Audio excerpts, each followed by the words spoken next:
Welcome to the Therapist Files, where we explore the wisdom of seasoned mental health professionals.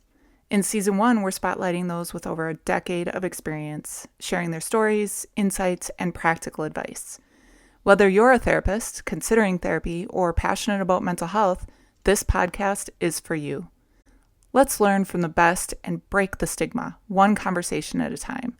I'm your host, Jax Anderson. Today we're talking to Gloria Allhiser. Thank you for being on the show. Thank you for having me. I laugh all the time. Yeah, that's okay. That's okay. We keep it probably really be annoying casual to your listeners. I think that it's good for listeners to hear different personality types of therapists. Plus, I think the listeners are probably going to be mostly therapists, so they're going to understand. I saw this meme on Therapist Memes. This therapist was like, "Oh my God, you guys, it finally happened. I farted during a session when I was laughing." And then my client laughed, and it made me fart more. That's perfect. I was like, oh my gosh, yes. Who hasn't had that experience? Like, you've made a rapport with your client, yes, when they just laugh at you farting. Yes. Oh my gosh, that is something it's not an if, it's a when. Like, that will happen to you. I had an almost nightmare experience where I got a really bad bloody nose right after a session. Oh. It was so bad. And it was like right at the end of the session. I was like, oh my gosh, I'm so glad it's done because I just started to get a bloody nose. So we ended the session. There's a client I've had for a long time. Yeah. End the session. And so I went into our bathroom to get a tissue and I sneezed. Oh no. It looked like Dexter. I mean, and we have a white bathroom. Oh. And it was just horrid blood spatter. Like, what if I sneezed in session? It would have been all over the client. It would have been all over my client. It's just like... So basically, it looked like a murder scene. It looked like a murder scene. Yeah. It was really tricky to clean up. That's so gross. All these things that they don't talk to you about in grad school that could happen to you someday. But I love that. Yeah, like you finally farted in front of a client. And they laughed, and I laughed, and it made me fart more. I love that story. Yeah. I like the bloody story, too. Like my gosh. That is... I can't top that. Oh, like, imagine. Mm-hmm. Like, oh, what if their mouth was open, and I sneeze, and the blood got in there? It's so... Anyway. I mean, and true, if you're sneezing blood, even if you cover your mouth, it doesn't, there's gonna be, it's... It'll be shrapnel that's gonna get everywhere. I know, but thank goodness it was totally contained in a private bathroom, but it could have not been. Don't take a blue light in there, right? No. No one is coming in to do a forensic thing in her bathroom. But that's good. I did tell that client the next time I saw it. It's like, you won't believe what almost happened to you. Yeah. So. Well, I'm sure that they were thankful they didn't experience that. They found that funny. That's funny. I love therapist stories like that. Yes. All right, so let's get to the first segment, is professional experience, and I've got 7 questions. The first question is, what do you believe are the most important qualities or characteristics for a successful therapist? Well, I can speak to what I think makes me a successful therapist, which even if I say that, I think my conditioning makes me feel like, ooh, yucky. That makes me feel like I think I'm a successful therapist, which I actually think I am. That's good. Like, I know I am. I know I can do this job.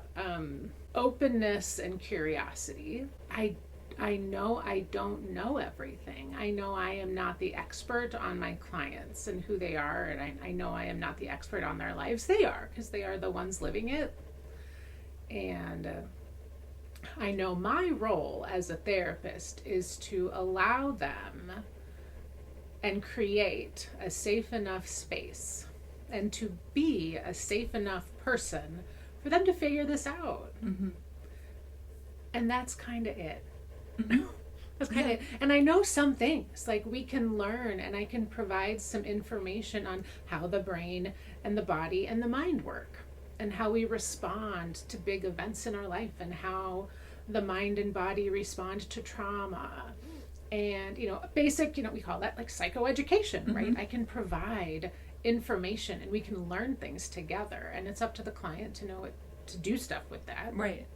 But my role is just to be there with them and to create a space. So that quality, openness, curiosity, creating space, humility. I don't know where their journey is going to take them. It's not my place to choose for them or to tell them what to do because I don't have to live it. I think, for me, that's what comes down to. That's a good answer. You know, if you can just listen and not judge when somebody's talking to you, that's holding space, right? Yes. Yeah. That is exactly what it is. It's a judgment-free zone. That we're being curious here. I say that all the time. Remember, we're not judging here. We're just allowing space. Things show up here. All things are welcome. Everyone's welcome on the bus. Here we are. Yeah. We're just gonna listen. Yeah. We're gonna see what shows up. What has been your most rewarding experience as a mental health professional, and what impact did it have on your career? Ooh, I don't know what kind of impact this will have on my career, but I think one of my most rewarding experiences was actually yesterday. Yesterday with a client, and I may get a little teary-eyed thinking about it. But this is a client who had an immense loss in their life a year ago, an immense grief, immense loss. And I started seeing him a few months ago. And yesterday's session, as they're talking about, they're starting to kind of be able to think about their future. Wow. And I'm starting to actually feel hope. And I think I'm going to be okay. And they're talking about how they can actually remember what happened a year ago and think about it without what we would call clinically re-experiencing. And in my head I'm doing, do you watch Shrinking? So I'm doing the Jason Segel wah and cheering in my head. And I told them that after. I was like, I wish you could see what was going in my head, because I am literally jumping up and down and cheering and screaming in my head, huzzah, because this is the work. This is post-traumatic growth. It is slow, and it is hard fought, and it is bloody and gritty, and it's happening, and this is what it looks like. Yeah. And it was just really, really, really so sacred. It was sacred ground to share that moment with them, and just to watch as them say that, hey, I can actually remember some stuff about what went down a year ago, and I'm remembering it. And of course it's awful, and I wish it never happened, but I'm not transported back. It's not happening all over again. I'm remembering it. Yeah. And I'm moving forward, and I have plans, and I think I'm going to be okay. And it's oh my gosh. That's beautiful. I love how you use the term sacred ground. Yeah. This is a sacred thing that they are experiencing, and you're there to witness it. I'm there to witness it. Yeah. Is that the coolest thing? It is the coolest thing. That I just always feel like I'm the luckiest, because this is sacred space that they let us in. Yeah. And we get to do it. And we just get to witness it. It's such a satisfying, fulfilling experience just to witness it. Witness it. And I'm and then clients thank us, and I'm always we're just sitting here. Yeah. I'm just sitting here, and you are the ones that are out there living this, and thank you. Yeah, right? What an honor and what a privilege. But that I know it was just yesterday, so of course it's memorable, but that sticks out. That'll stick with me. Yeah. It'll be interesting to see how that impacts you in the future moving forward. Yeah. Very cool. Okay, question number 3. What are some key ethical dilemmas that you've encountered, and how did you navigate them? Those are fun. Oh. Yeah. Oh. Ethical dilemmas. I mean, there can be so many. Oh, yeah. Oh, yeah. There can be so many, just even ranging from on your show, do you talk about where you live? Like, it's a small area. Yeah. Like, technically, this is actually a pretty small area. We run into people. Right. And when I work with kids, and so there even have been times, you talk about ethical dilemmas, it's, I don't know if it's like, this could be one of just like, oh, hey, I don't know, like conflict of interest, or just navigating potential dual relationships with, oh, hey, I see you're an incoming client and you're in the same grade as my kiddo. Actually, you go to my kiddo's school. Oh, I think you're actually in my kiddo's class. Let's talk about this. There have been times where it was in my judgment where it's like, I actually don't think this is going to work well on my end. And there have been times where, we talk to everybody involved, the parents and the kiddo and me, and we determine like, I think this actually will be okay. We know how to maintain these boundaries. Like that could be a big ethical dilemma. In most cases we worked it out really well. In small, you don't think this is a small area. It super duper is. It super duper is. I feel like they can be minor, from like running into somebody in Target. Oh, yes. And they're like in line with you, or they're the cashier checking you out, and they acknowledge you, but you have to be careful on how much you acknowledge them and follow their lead. To big ethical dilemmas in the sense of like, you going to their house for a therapy session. Oh gosh. You know what I mean? And figuring out like, now, can that be done? Yes. But I think the key is what you were saying before. When you encounter an ethical dilemma, discuss it. That is right. We just got to talk about it. Let's clarify. Hey, what's happening here? What are some of the concerns or risks here? What's at stake? What are the underlying needs that need to get met? How do we make sure needs are being met without, like violating boundaries and creating additional problems? I know with intakes, especially when I know already that, because I know street names. And there have been times with incoming clients when I've been like, I know your street name. Weirdly, I know this house number because I walk it. Sure. Like, I walk on the street. You may see me, just a heads up. Yeah. Like, so we all know. Just or like let people know. Like, you're not stalking your clients. I'm not stalking you. Like, you may see me in the wild. And I'll say this, like, there's a good chance, you may see me out and about. I will not initiate contact with you. Out of respect for your privacy, you can absolutely ignore me. You can say hi to me, and if you do, I will say hi back. We will save therapy conversations for therapy, but you can feel free to say hi. Yes. So we establish that, but there's kind of this, I try to just make sure, like, we know, like, there's a chance we'll, run into each other. Right. And that happens a lot more than I thought it was going to happen to me. Like, I thought, I'm not going to run into that many clients. I feel really bad, though, when I do run into a client and they'll say, are you Jax? And I'm like, yeah. And I don't recognize them. There's a lot of that. It's like happens. 4 years ago I saw them and I feel so bad. They're like, well, do you remember me? I'm like, fuck, I don't know. No, where am I supposed to remember you from? It's so frustrating and confusing because I play this game in my head a lot of where do I know you from? Should I recognize you or should I not? Yeah. Be gentle with us, public. Yeah. Have some grace. We're trying our best. and we're older. And we're older. So, I very much remember you. Like, I am a person, place, setting. Yeah. Everyone, all of it has to be together. Yeah. And so when I run into you at festival foods, it's a little jarring in the sense of, I'm not exactly sure. Because it's different if this was like someone I met at my son's school. Or like, there's no confidentiality issues. Like, there's no. Yeah. But with therapy, it's a whole beast. Like, there's a whole like, deal. Oh my gosh. Like, so I just err on the side of ignoring everybody. Yes. There you go. That's a good idea. There you go. A new therapist. Just ignore everyone in the wild. That's don't do that, but you can do that if you want to. I suppose it doesn't work well. Yeah, I try resting bitch face. It does not work well at all. I feel like we have like a note on our forehead that just says, "You're safe here."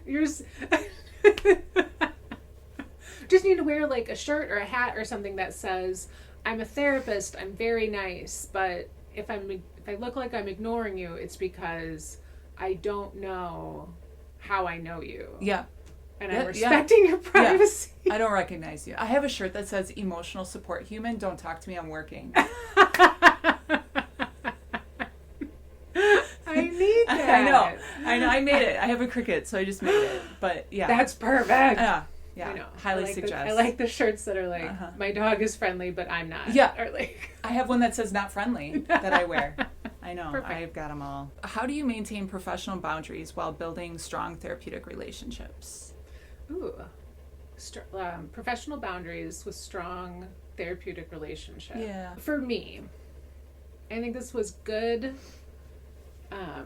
example setting and structure setting from when I was a resident with my previous clinical directors, was kind of setting that structure and boundaries from the start when it comes to, you know, how like the structure of our relationship with clients, you know, so this is our relationship. I'm an outpatient therapy provider.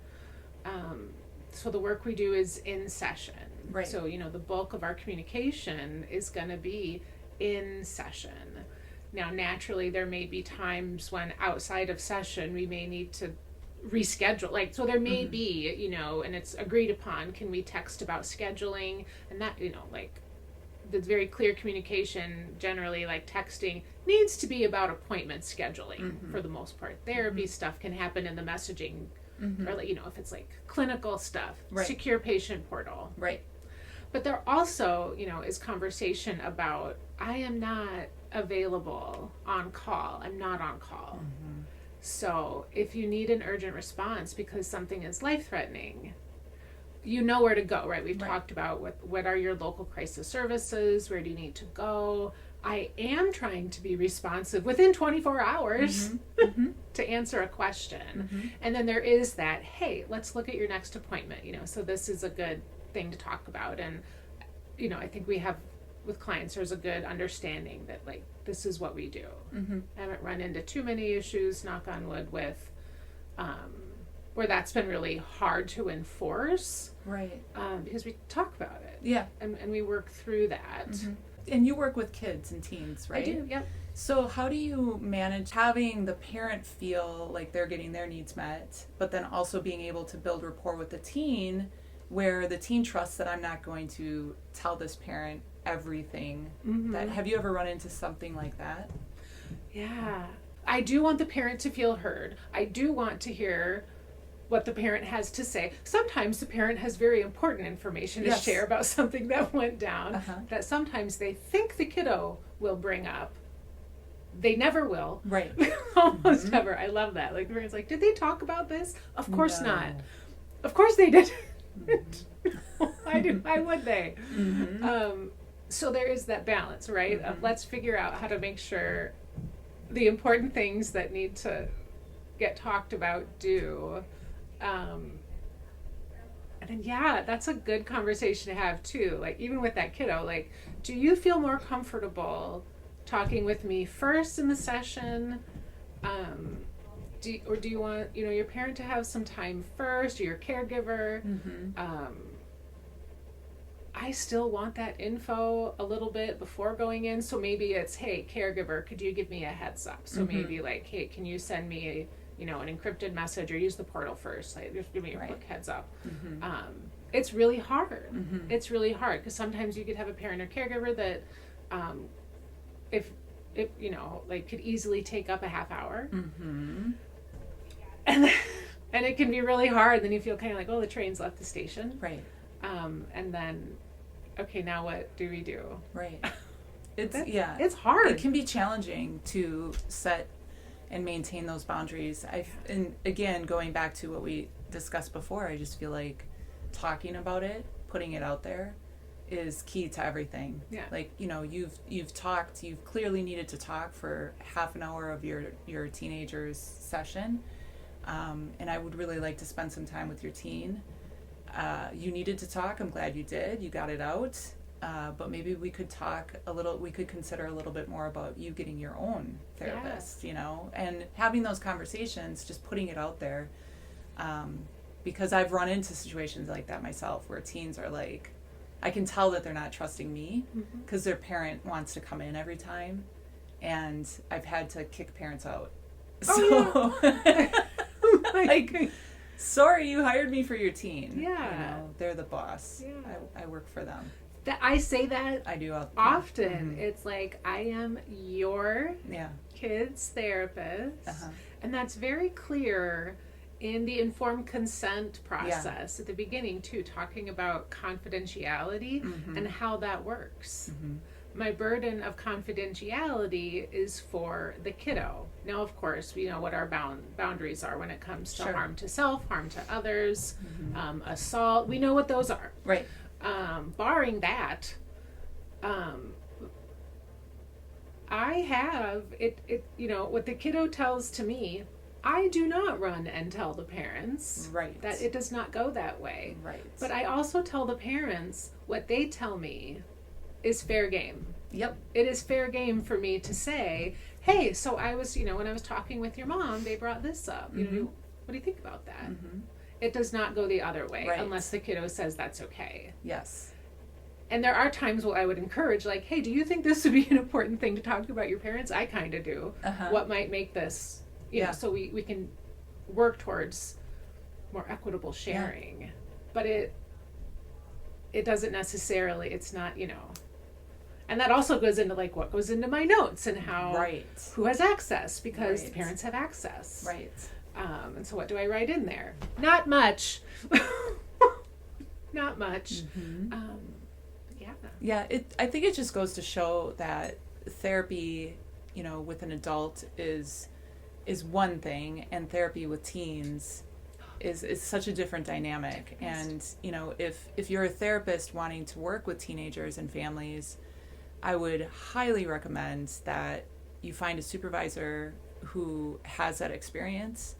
And if your supervisor doesn't have that experience, that's okay. Find a mentor. Yeah. Call up Gloria and ask Gloria if she wants to mentor you, and you can pick her brain about... Or call Jax. Or, either one of us. And pick our brains about how to build rapport. Because it is tricky. It is. And I don't think there is a whole lot of prep for that in grad school. No, I did not know. I learned that all on the job. There was none. It was very much on the job, self-taught, seek it out yourself. Get a good mentor. Not necessarily self-taught, but you have to seek out and you gotta make mistakes. You have to make mistakes. You're gonna fuck up. Oh, so many.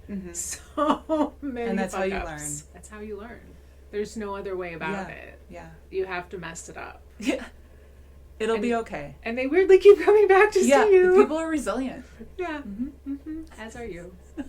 But it is tricky. Yes. Okay, so now that we diverted off on that, what advice would you have for managing therapist burnout with self-care while staying, interested in the work? Yes.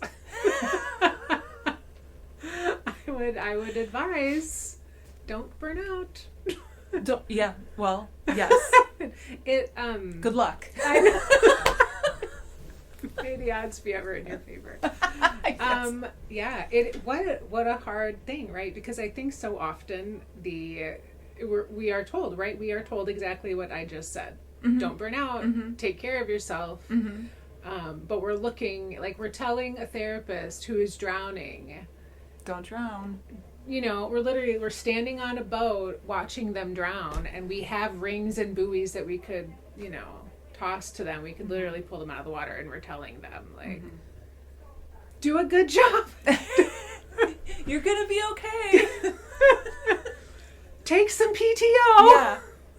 And it's a system-wide, it's a systemic issue why therapists burn out. I know before this we're talking, what if you're working in a system and you've got to see 35 clients a week, it's a caseload thing. I would shrivel and I would die. I'm not even, that would crush me. Yeah. That is not something I would not flourish. I don't know how any therapist could flourish in that. I could not do it. And so, how do we avoid burnout? How do we take care of ourselves? It is such a both and. It is a, where are you? Where are you working? Does that structure support longevity and sustainability? It makes no sense. if that structure is an unsustainable workload with unreasonable expectations, and then they're like, don't forget to take a bubble bath, and self-care and go hiking. And you're like, well, yeah, these are nice things, and yet, right. But I'm drowning. Right. So, to the extent it's possible, watch your workload. Mm-hmm. And for me, I did that because I got into private practice. That's something that I could do. I'm very lucky that it works. I'm lucky that my husband carries our health insurance. Mm-hmm. So yes. that worked out great. So I could do this, and I can set my schedule. Like I was telling you before, I work 2 days. So I see clients 2 days. I take a day off, and I see clients 2 days, and then there's a weekend. Because I would shrivel up and cry in a little ball. And I would just turtle up, because I'm a big, big, big introvert, and it would be too much. Yeah. And even with this, in private practice, I am more close to burnout than I was in clinical group practice, because it turns out I'm the problem. Yeah. It's me. Yeah. Well, and I was in a great group practice. I was in such a great group practice that was very good at managing and being respectful of clinicians and all this stuff. So it was me. Okay. So be mindful. Take note of how you feel at the end of the day. Do you have energy? Do you want to turtle up? And do you feel like you're just completely drained at the end of the day? Do you have energy to shower, bathe, eat food, drink water? If you don't have energy for these things, okay, we've got to make some shifts somewhere else, right? Like it's a long time ago, my just like my general care doctor described our kind of like general, I'm going to use the word wellness, but not in the like woo-woo wellness. Sure. Just like our general wellness capacity as a bathtub with drains and faucets. And when, we hit burnout, our bathtub has runneth out. Our capacity is gone because we either have too many drains or our faucets aren't on. So it's this constant, balance, balancing our drains and faucets. And so, to avoid burnout, it's okay. We've got to recognize what is that balance. So, yeah, and everybody's is different. How would you say in general the mental health field as a whole has evolved since you began, and where do you think it's headed? That's good. I think I'm still kind of a baby therapist because I started my residency in 2018. A big difference, obviously, was that COVID hit in 2020, and so that saw an enormous shift in the availability and prevalence and utilization of telehealth. And I know we saw an explosion of services like Teladoc and BetterHelp and Headway, which I don't know much about because I've never used. I've just heard the ads on podcasts. So I don't actually know if people are using them, but they're getting advertised a lot. So I would assume they're getting used. So that obviously is a major shift since when I started. And I did grad school in like 2010 through 2014. So even back then, telehealth was not, I don't think I knew what it was, quite honestly. Yeah, it wasn't really on the radar. I did not know about it. I don't remember hearing that term until my residency and then COVID. We did not have any telehealth services until COVID. At my group practice. At all. So that was the first experience any of us had with it. It was a big week. In March 2020. A lot of learning. A lot of learning on the fly. So that was obviously a really big shift. I think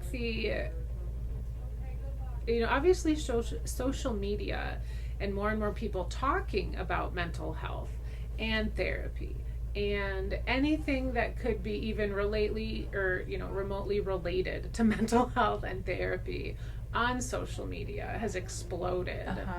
I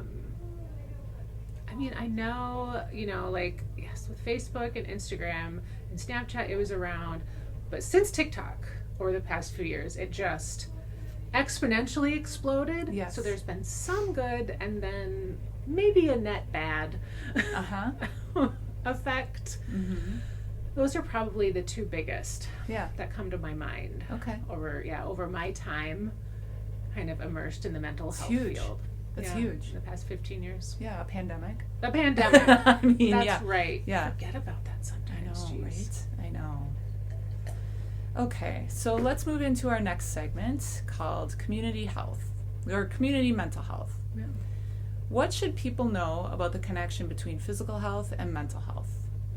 Oh, that there is one. Period, full stop. There is one. Uh-huh. They are so connected. Yeah. We are holistic beings, and that there is a connection between mental health and physical health, and there is no true, full, holistic health without both. Mm-hmm. I think, yeah. Yeah. And I think it's, have you ever been around somebody who is denying that there is a connection between physical health and mental health? Yes. Okay. I think because of what we do, it's so easy for us to see that when they're denying that there's a connection between physical health and mental health, they are literally using that connection between the two to express that opinion. Yes. It's just interesting to Mm-hmm. me. Like, you could never express that opinion unless there was that connection. Mm-hmm. So, but it's hard to explain that to people. It is hard to explain that to people. It's hard for my brain, because in my brain, it's a hard concept to make sense of. Uh-huh.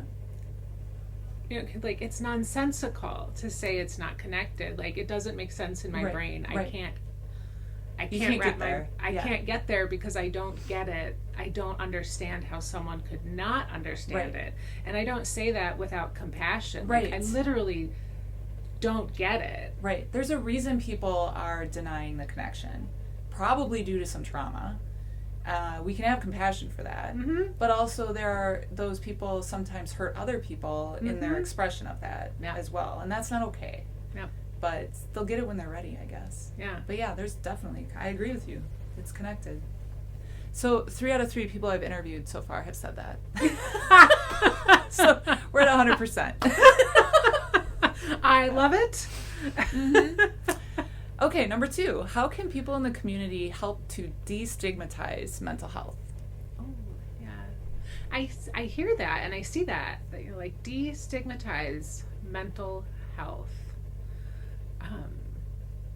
And then again, it's that interesting thing to me because, again, my brain is just like, but like, was it ever in doubt? It's right. Again, like, I don't understand. What do you mean? What do we not understand right. about the fact that people could,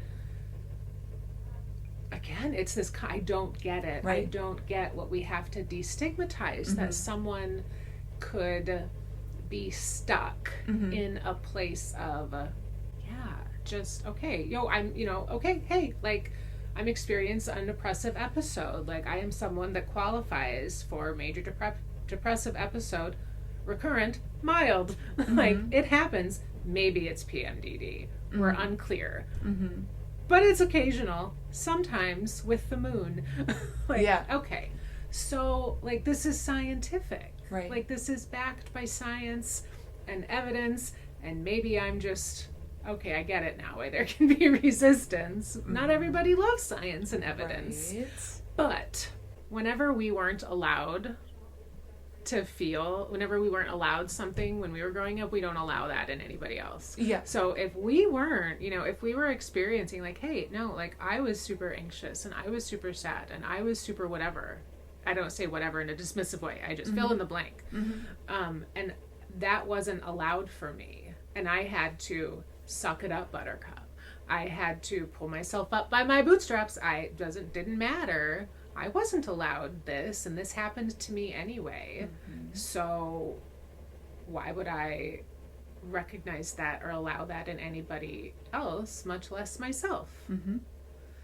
I think that's where it comes from. Right. So it just keeps, rinse and repeating the stigma of mental health. And, if you have mental health issues, you're weak. If you have mental health issues, you're crazy. If you have mental health issues, you're too emotional, and not trustworthy. Yeah. And so I think how people can destigmatize that is, like you said, just talking about it.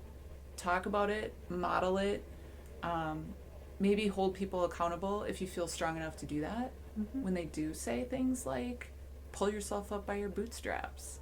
That has happened to people, right? We've had those experiences. People were not allowed to be sad, or their fear wasn't acknowledged. They were told to push through.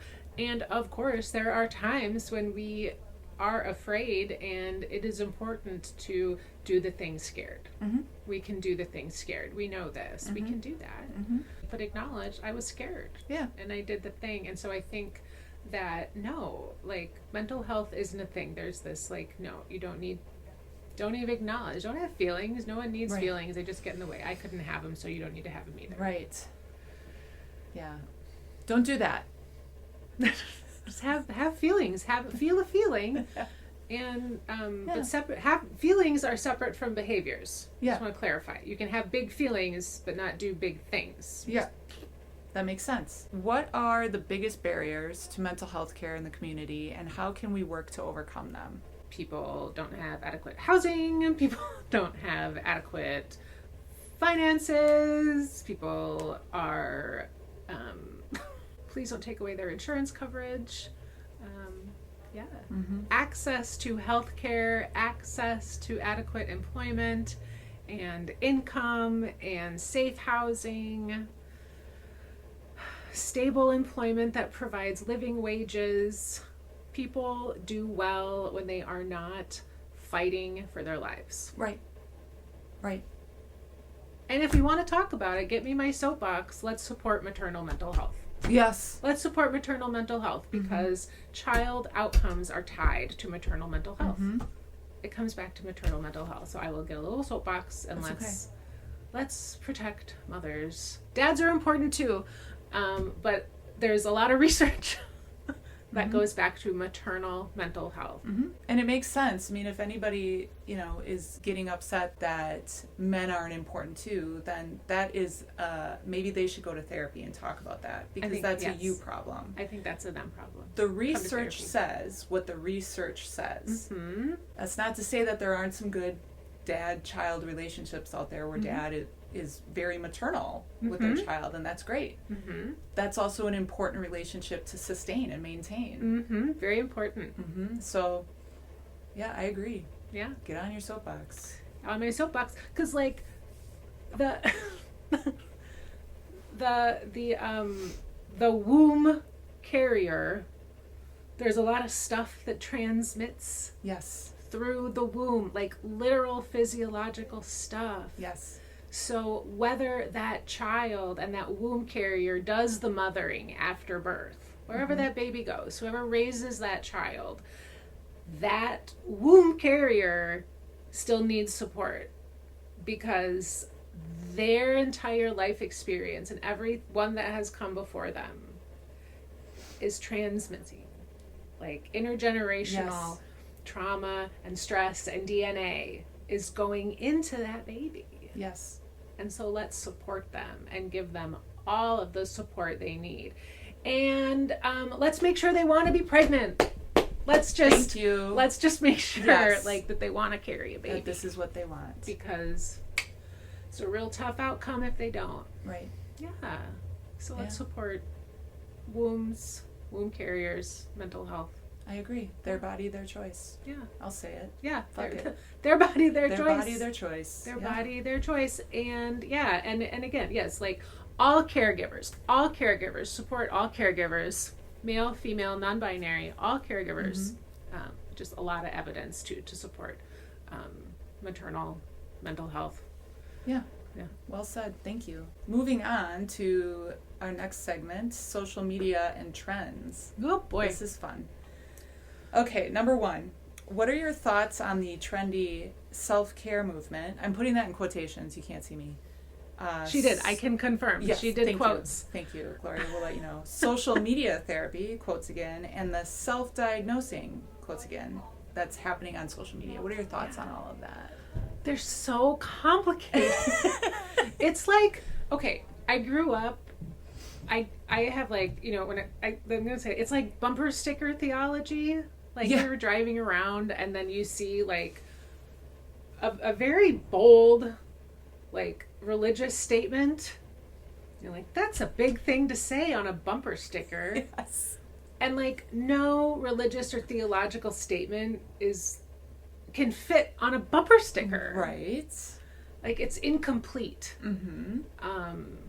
Is how I feel. Yes. About social media. That is a really good example. I like that example. Because I, you know, as someone who is a therapist and like I speak this language.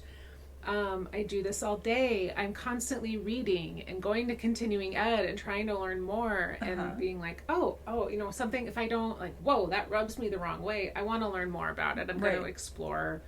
I'm naturally curious. I have a couple degrees in this. Like, okay, I kind of know I trust myself when I see content to know where to filter it. Right. I don't trust, well, my 9-year-old isn't on social media, but a lot are. Yes. I don't love that. I don't know a different way to say that. Just say like, there's a lot out there and we don't necessarily have discerning lenses to filter through everything that's going out there. And literally anybody can say anything. And anybody can believe it or not, and we don't necessarily know what to do with it. Right. And so some stuff that comes out and that I see, I think is really wonderful and beautiful and helpful. And some stuff I see is really either neutral, or really scary, or really misleading, or really inaccurate, or dangerous. Ooh. I think that's fair to say. I mean, that's very fair to say. There is no filter on social media.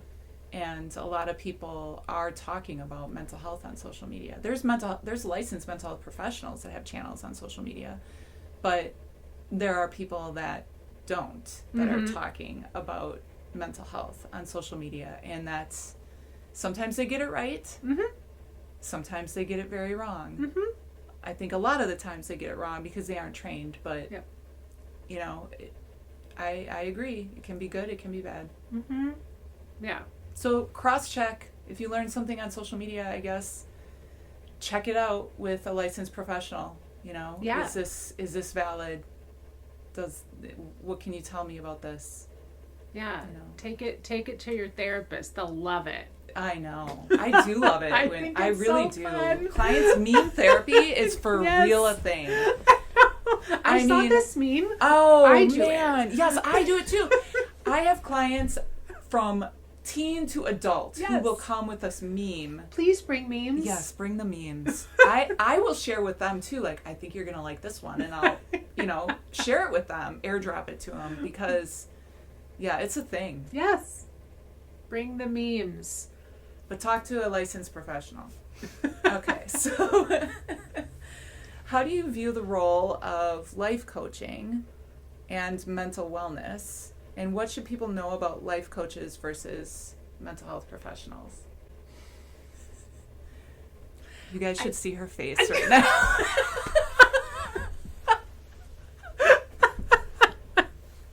I wish I had a camera.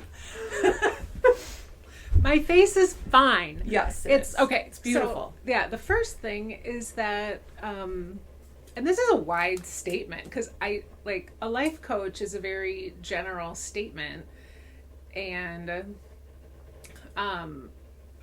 so that the first thing I say is they are not, unless they are a licensed mental health professional. So I guess. Because I don't know. Could someone be a licensed mental health professional and have a side gig as a coach? For sure. Okay. They have to have a separate business. Yeah. So they could totally run a separate business with a complete, so they're not practicing under their license. Right. For a totally separate coaching thing. Yes. So I think the first thing to know is that, those are two completely separate things, and they are doing separate things, and that true coaching should not overstep. Right. And there should be, and for my, as a professional counselor, I try to not step into the realm of coaching because I'm not a coach. Right. And I have clients that also have a coach. And so I don't need to do what their coach is doing. Right. Because they have one, of which I am not. Right. Because that's not what I do, And so we do different things, and I can respect that. I think it can get dangerous if there is, I'm not saying all coaches do this, because no, there are wonderful people who practice, who work as coaches who do not do this.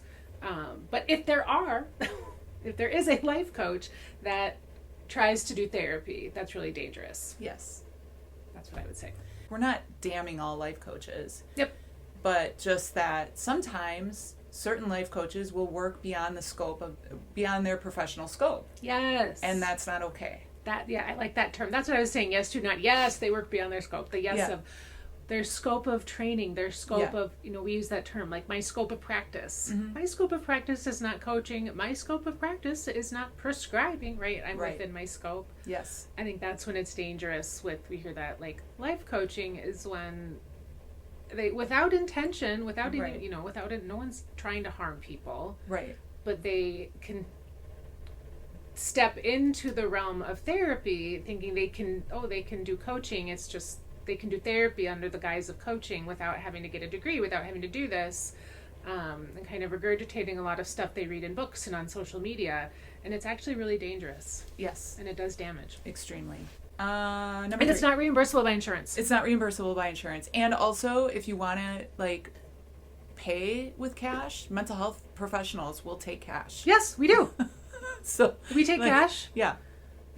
Also, we have licensing boards and ethical requirements. And anybody off the street, again, all respect to people who are good life coaches. Right. And doing this well and have certifications and stuff. But anybody could start an LLC and call themselves a life coach. A life coach with no accountability. No professional board holding them accountable. Exactly. So regulating them. Yes. So that's keep that in mind. It's a little red flag. You want to look for who is this person accountable to. Yes. So thank you for adding that, because that's very true. I agree. Do you want to move on to insurance companies? Oh, I just love them. Okay. Number 1, how do you think insurance companies affect mental health care, especially in limiting access for underprivileged people and restricting professionals from providing quality care? Yeah. 1, because of the Affordable Care Act, which is the same thing as Obamacare. Just clarify, although I'm sure your listeners know that. Yeah.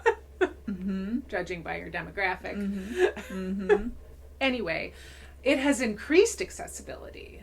So I know my clients have been able to access mental health care because of their health insurance that they have been able to, especially, we're in the state of Wisconsin, they have Forward Health, Badger Care, and Marketplace options. They have been able to access 100% therapy that they would not have been able to otherwise if they were uninsured or with a very high deductible commercial insurance plan. So in many ways, the expansion of insurance options and state care has actually made it more accessible, which has been great. I've actually really liked working with Medicaid. That's actually been a really easy one. Yeah. All things surprisingly, considered. yeah. Surprisingly. That's been the easiest insurance. And all the HMOs have been pretty easy for me to work with too. That work with Badger Care and Forward Health. I'll do Medicaid all day long. I am okay with a little lower reimbursement rates to serve populations that need care. Just to say that. Yeah. But not all insurance companies make it easy to work with, and that's just the nature of working with insurance, is that there's hoops to jump through. They want to make sure they're paying for stuff that's needed and necessary, and that's just kind of, that comes with insurance, and I get that. Like, I've had to do that for non-mental health related physical things, like they want to make sure your nasal surgery is necessary. Like, cool, thanks, I got it. So whether it's mental health care related, whether it's yes, I really do need this medicine, like when my dad was having like heart surgery and needed medicine for blood pressure, like insurance is arguing about which prescription they really want to pay for, like whatever. They do it regardless. Yeah. So I think they're going to be who they're going to be. Yeah. What is your biggest pet peeve with insurance companies? Like, mine is having to diagnose a client on the first session. I was just talking about this with Courtney on our podcast the other day.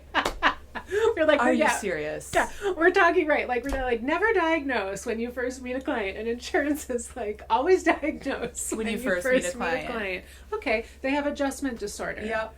With mixed anxiety, depression. Exactly. I just, the ethics will teach us, don't diagnose before building rapport with a client. Yeah. But then we go out into the real world, and insurance companies are like, fuck your ethics. You have to diagnose this person. You have to diagnose this, yeah. And so, I guess capitalism met mental health. Yeah. And here we are. Yeah. I know. It's such a bizarre juxtaposition. Just like, don't slap on a diagnosis. Get to know them. It's a process, because we know it is. And it's all a hypothesis. We're figuring it out. And insurance is just like, if you want to get reimbursed, we got to know it. So if people had access to mental health without using their insurance, would you advise them to not use their insurance? What do you mean? Like, say if somebody had the privilege and ability to pay for mental health services without using their insurance, would you suggest that so that they could avoid being regulated by the insurance or having a diagnosis? Because that's for life. When you get a diagnosis, that's for life. Yeah. I guess I would kind of leave it up to them. Yeah. I mean, I know not everybody has the privilege to be able to do that. Yeah. So. And I'm a big, I don't really care a lot about, I care about diagnosis in the sense that if that's really what's showing up, it's important to learn how to treat that, right? Like, if you've got bipolar 1, bipolar 2, like, we really want to, you know what? That's our focus. That's our focus. Anxiety. We're going to know that's there whether we diagnose that or not, and that could have a range. It's not more or less important than like a diagnosis of bipolar 1. But there's a lot that's going to go into the treatment of of bipolar 1 that is even like more encompassing than here in my office, where if someone's like, I just want to pay out of pocket, I'm not going to use my insurance. I do have a lot of out-of-pocket clients because I'm not credentialed with their insurance. Right. Yeah. Was they like, oh yeah, do you want me to put a diagnosis on this or not? Like, this is what I would think. Like, we're not bothered either way. Yeah, the work is the same. The work is the same when we are clear on what's going on and what we're doing. Like, our treatment method is the same. When we are clear with the presenting issue and what we're working on, and there's no insurance involved, we don't need to put a diagnosis on it if that is not what is at the heart of the issue or involved. Yeah, that makes sense. When insurance is involved, then we just put that in there, to make sure we're getting reimbursed. Right. And it's there, like, it applies. So yeah, well said. Last segment, intersectionality. What advice would you give on developing cultural competence to other mental health professionals? seek it out. Seek it out. Just seek it out. Attend the continuing eds. Like, continually. It's really easy in Wisconsin, and especially in the Fox Valley, to just... I'm a white therapist with a lot of white clients. Some of them are men. Most of them are women. A lot of them are kids and teens. Like, I attract a similar demographic. Yes. I am. I'm a good therapist to people who are like me. And I do think there's some value in that. Like, I get that. Right. I get that. I would also seek a therapist who is similar to me. Are you accepting clients? Yeah. But, you know, like, we kind of seek someone who is similar to us. And yet, I also don't want to be in a bubble. Right. Like, I need to, and it is important to me, to increase my awareness, whoever comes in my door. Right. But, and also that's like a part of our continuing ed requirement. But also, like, seek out those cultural awareness opportunities. Find those. Buy a PESI. Buy a PESI course. Seek out those, those cultural awareness trainings. Just put yourself in those places to learn from other people. They're out there. I just went to one last week in Green Bay, Trauma Summit. Yes. And it was amazing. I learned a lot. And it's just, yeah, you're right. You have to seek it out because it isn't. I think, too, in our demographic, where we live, our zip codes, and who we are and what clients are coming to us, PESI will send us flyers based on that. Yes. So we won't get the culturally competent PESI flyers all the time because it's like saturated with white people here. So we have to even go on to PESI's website and actively search it out. Yeah, because, you have to be so intentional. Right. All of those flyers are sent to my house. And my husband gets the mail every day, and he's like, do you want... And I'm always throwing them away because, like, I only ever go online to find the things. And also, I subscribe to WAFCA, which I love. And so I do a lot of the WAFCA stuff, too. But, like, no, you can just throw them away. He's like, there's some interesting stuff here. Take it, then. Anybody can take it. Sign up, babe. Yep.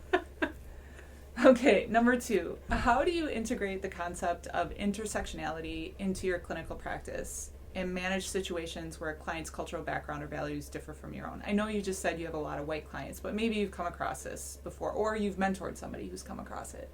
Yeah.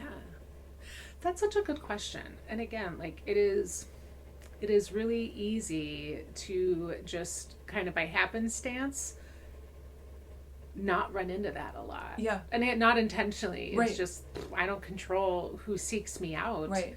I would say almost like the biggest, I think it would almost happen most often with religious differences. And I'll get clients coming in deeply embedded in a religious tradition that I am not a part of, which is fine. Which is, of course, fine and okay. But there are times when I so vehemently oppose or disagree with that religious tradition's values or teachings, or even see that it inflicts trauma. And yet that is not necessarily my place. That is not necessarily what they are here for. Exactly. And so what do I do with that? How do I kind of let that be? Because either that's not at all what we're working on, so why at all would that come up? That would not come up. Right. We're not dealing with that at all. In what ways can I, help them pull from their own spirituality and their faith to, support their own growth and healing. And if it does come up that they're struggling in ways that do tie in back to their religious tradition, their upbringing, and they are wrestling with that, how can I make sure that I am not transmitting my own biases? Right. and making my holy war their holy war. Right. That is tender, tough stuff. It is hard. It's challenging. Yeah. But that's what we're trained for, right? And that's something that I think as a mental health professional, we are very mindful of the idea that we might come across those issues and to be very aware in those situations. If a mental health professional is not being very aware in those situations, they can influence that client a certain way, and that's not okay. Yeah. It's dangerous. It is dangerous, and it's their call. It's their decision. Yeah. Thank you for sharing that. It can play a really, really, really big role. Oh, man. But sometimes a really quiet backseat role. But I have clients where that's a big role. Mm-hmm. And so that's why it's coming up. It's coming up. Yeah.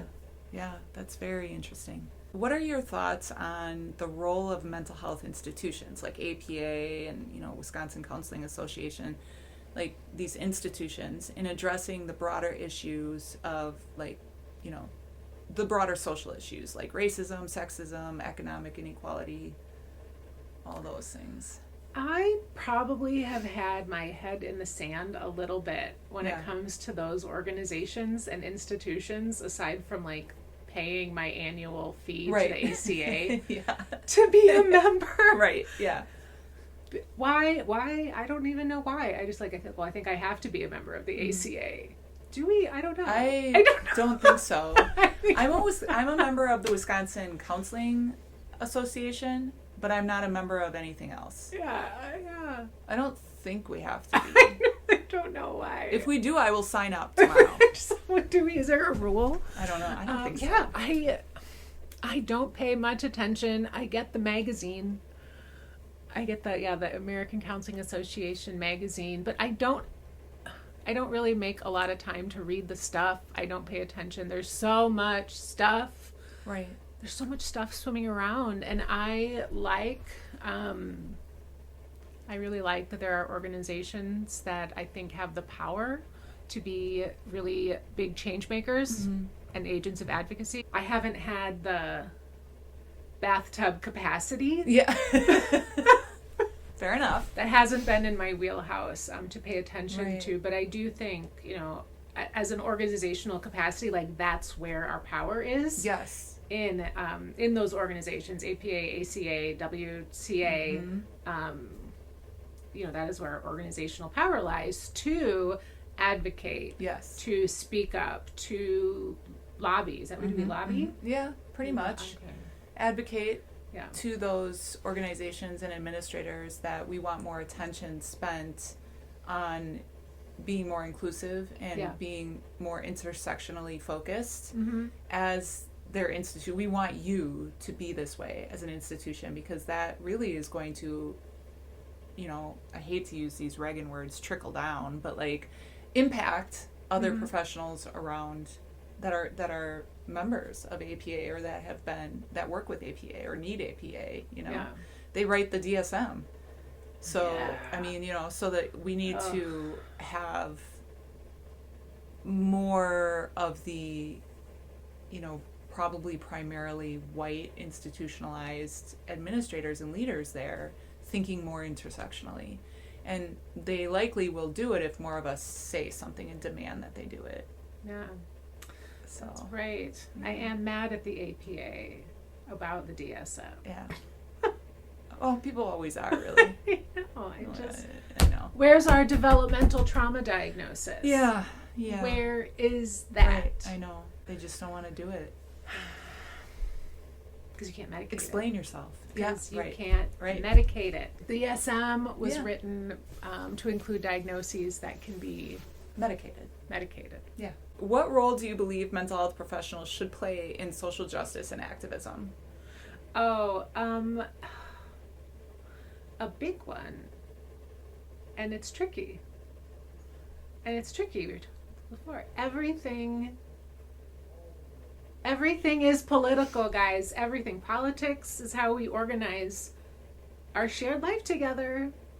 There's no getting around it. And so while in the session is not where I advocate for public policy, you know, the sessions are my client's time, and we're working on their healing, and it is their session. Outside of session is my time, and I am working to make a better world for myself, my family, and my clients. And so that influences how I vote, how I speak up, what I do, where I spend my money, where I give my money. And it all matters. It all goes into that. And so as a human, as a citizen, as a resident, I am living according to my values, and how I live that out.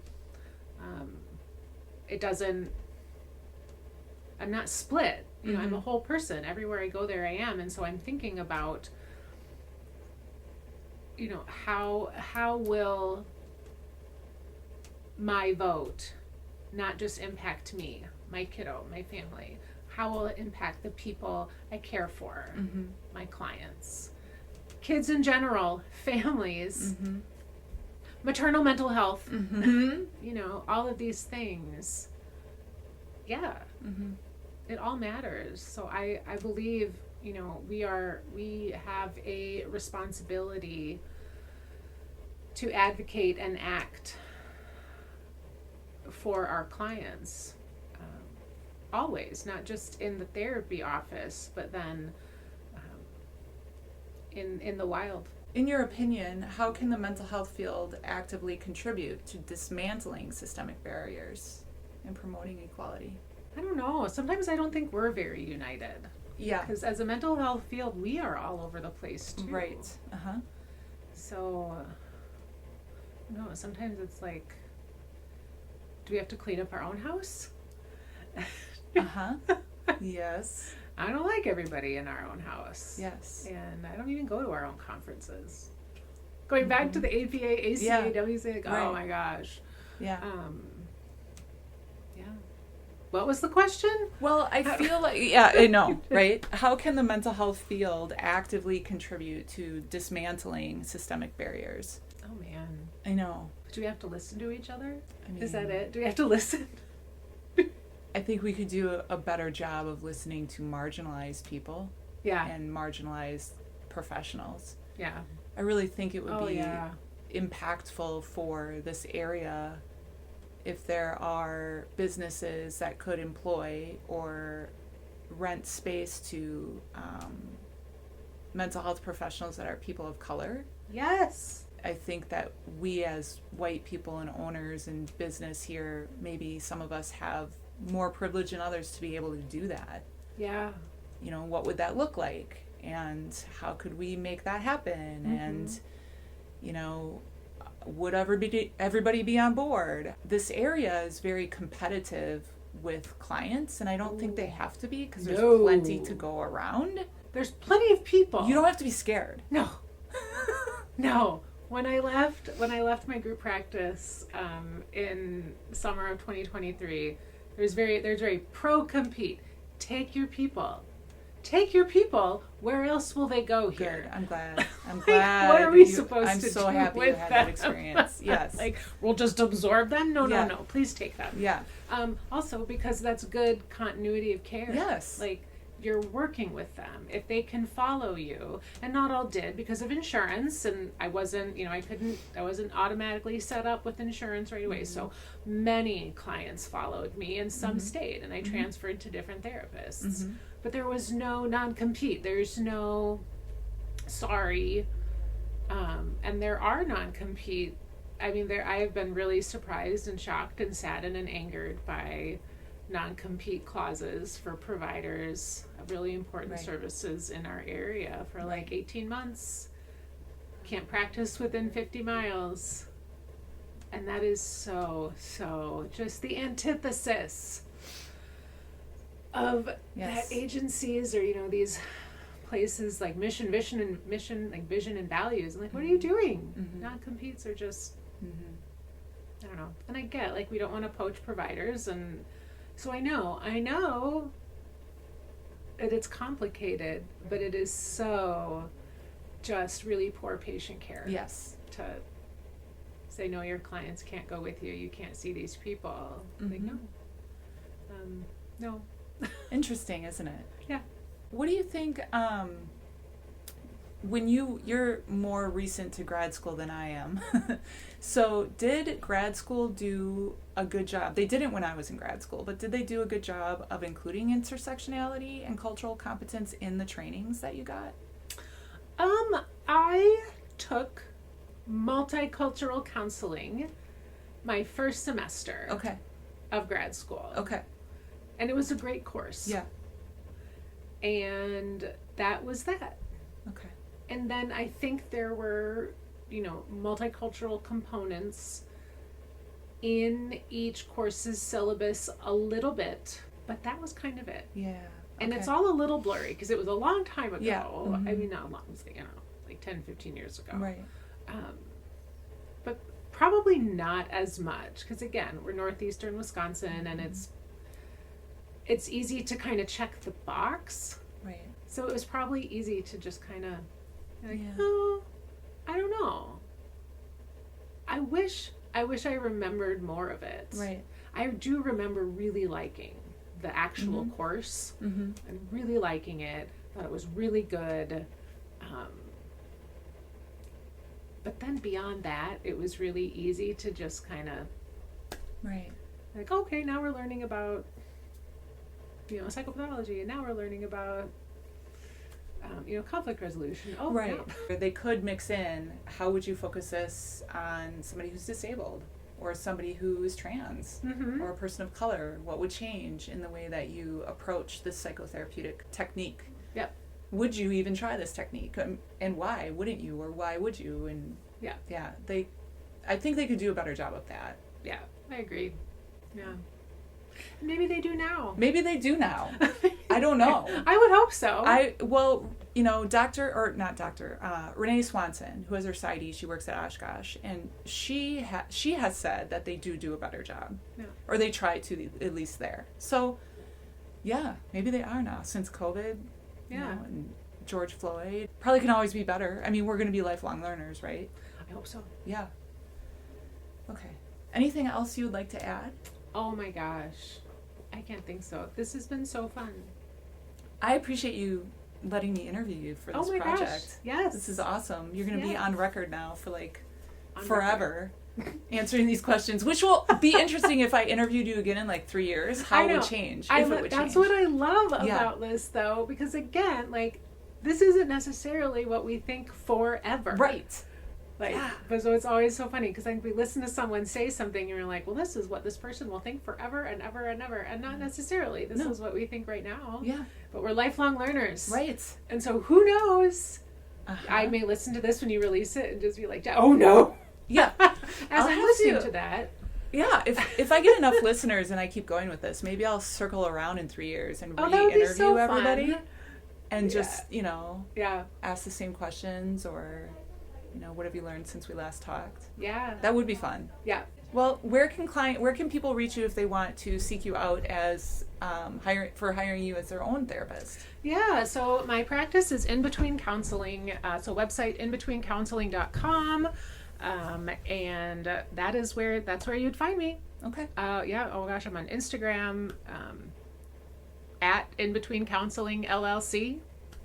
And okay. I'll put that in the summary then too. And I think I got both of those things correct. Just funny, you never say it out loud. I just realized, true. When do I say that out loud? Never. That is true. It's always cut and paste or yes.